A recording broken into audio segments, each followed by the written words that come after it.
I've got about 30,000 baseball cards, guys. I mean, that's just baseball. I don't even know how many I have in football, basketball, even hockey. I mean, when I was a kid, I collected them all. First year I collected baseball cards was 1972. If you're an avid collector, you know they are perhaps the ugliest cards ever produced by Topps, ever. Period. Ugly, ugly, ugly.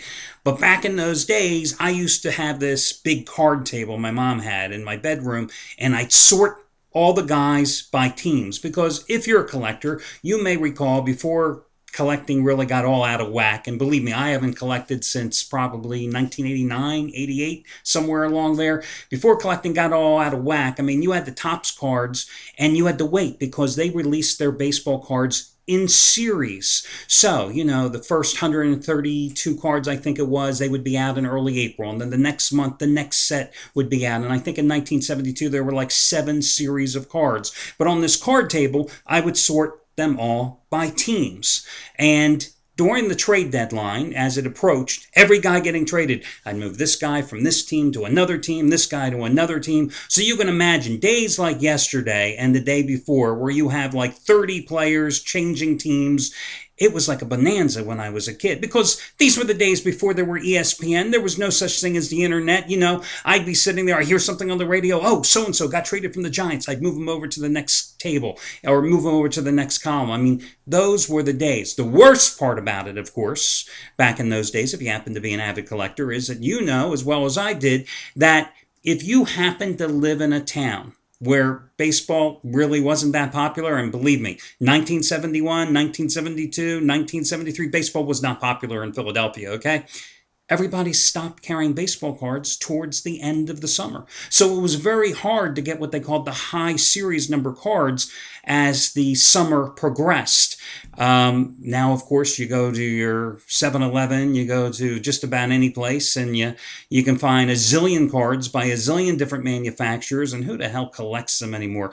Worst thing that happened about baseball card collecting is it got popular and people realized they could make money on it. That's when I stopped going to shows. That's when it just, when there were Topps, there were Super Topps, there was Donruss, there was Fleer. It was just way too much. The market got saturated. The prices dropped out. The collecting boom kind of turned from kids collecting cards and trading them among your friends to suddenly, going out and seeing if you can make money by investing in cards. Certainly not the same as when I was in 6th grade and among myself and my friends, it was whoever mother was going food shopping on Saturday, we'd give that kid the money. So for his dime, he could go buy a baseball pack for all of us. And Monday, it was like Nirvana. You'd come in with your little school bookcase and you'd be handing out baseball cards packs at recess. Those were the days. Things have certainly changed.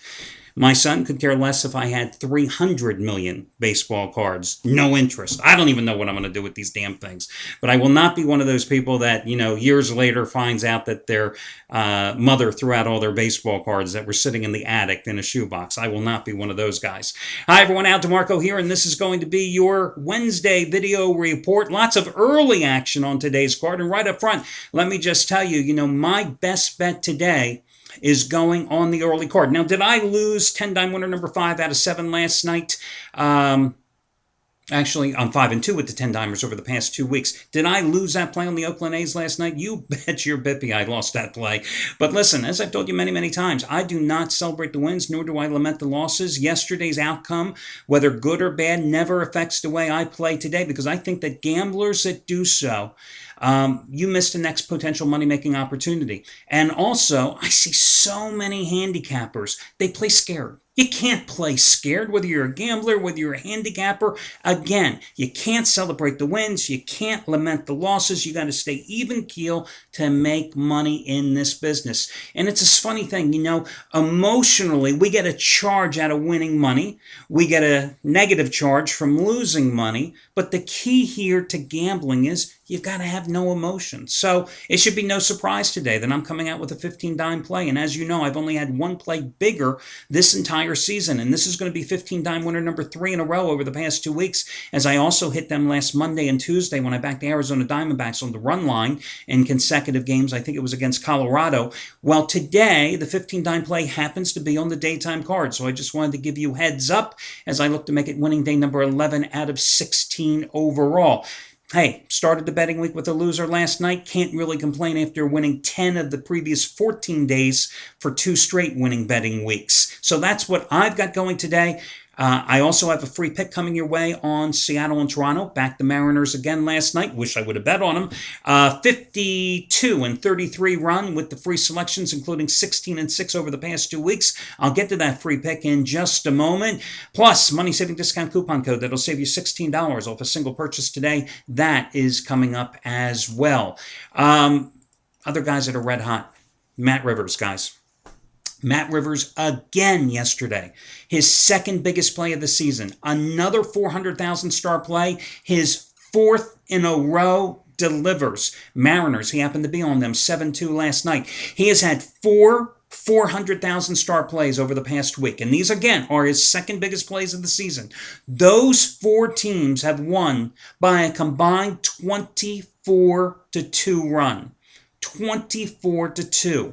Tonight, his 400,000 star winner number 5 in a row. It's Cleveland and Kansas City. That's on the nighttime guard. Congratulations going out to Scott Delaney yesterday, hitting his 3rd biggest baseball release of the season. He was also on Seattle. I should have been on the damn Mariners instead of giving to you a free pick. He was on the Mariners as well yesterday. $10 bettors for Scott Delaney have now won $9,645. Going back to the 2009 season. And they've won $3,797 the last 17 days alone. Also, congratulations, of course, going out to Chris Jordan, the number 1 winningest handicapper in baseball here at the site. He has now won 21 out of 30 days. Another guy who had a phenomenal month of July, a $1 bettor, has won $5,343 this season alone. They've won over $4,600 the past 30 days, guys. That's how hot he's been. And that same dollar bettor in baseball, going back to the 2009 season, has won $14,442. Congratulations to him. Last night, his best bet, the Boston Red Sox, is the home dog in that rain-shortened game, getting the win against the Tigers. Jeff Benton has won 7 of 10 days. Anthony Redd, I tell you the good, I got to tell you the bad, right, guys? Anthony Redd did not make it 6 straight winning days yesterday, but he's going for winning day number 6 out of 7 today, 69 winner number 2 in a row, and 4 out of 5. $10 bettors are up $4,115 following A-Red's advice in all sports going back to February. Craig Davis did not win the 40-dime play yesterday, but he's still going for winning day number 23 out of 33 today with his 20-dime winner number 5 in a row. It's an early game, guys, FYI, if you happen to be a customer of his, White Sox and Minnesota. $10 bettors are up $3,500 the past 32 days. So a lot of handicappers had tremendous months of July. A lot of guys have just been having a tremendous baseball season overall. Listen, your money-saving discount coupon code, guys, today will save you $16 off a single purchase. That will be SAVE16. SAVE and the number 16, guys, put it all together, no space between them. Save 16, that'll save you $16 off a single purchase today. Listen, your free pick today, I'm going to come right back with the Seattle Mariners. Although, I don't like them tonight as much as I liked them last night because of the pitchers. Last night, of course, we had Jason Vargas seeking his 5th straight win, which he got. Today, we have Blake Bevan. Bevan? I don't know. He's not sending me a Christmas card. I don't give a damn how you pronounce his last name. My boy Blake is 3-0 since his recall from the minors. He's pitched exceptionally well in the last 2 starts, in fact, at home against Kansas City and Tampa Bay. 14.2 innings pitched in those 2 starts combined, allowing just 8 hits and 2 runs. And I also like the fact that he struck out 11 and only walked 1 in those 2 contests. Now, that's the good news. The bad news is that he does have a 6.75 earned run average in 2 previous starts against the Blue Jays. Now, the Blue Jays, as I pointed out to you yesterday, they are a feast or famine team. When they're winning, they score lots of runs. When they're losing, they just don't score any runs. And guys, I'm not going to go through the manipulations as I did yesterday with giving you how they win, they lose, they win, they lose, they score, they don't, they score, they don't. I'm not going to go through all that again, but I will say, last night, 2 runs on the board. Again, they lose that game 7-2. Now, they are going with Carlos Villanueva today. Now, you may recall in his last start, last Thursday or Friday at home, I did back him against the Detroit Tigers, and he picked up the win.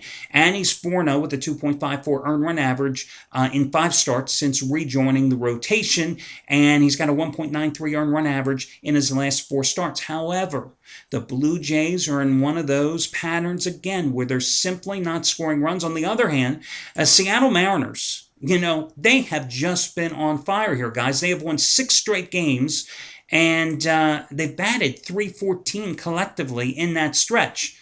Now consider this, despite that recent run of success, their team batting average on the season is .233. And before this recent run of success, their team batting average at home this year was a shade under 200. Hey, they're on a roll. I'm going to back them again tonight. Seattle's going to be your free pick. Remember, July 16 will save you $16 off a single purchase today.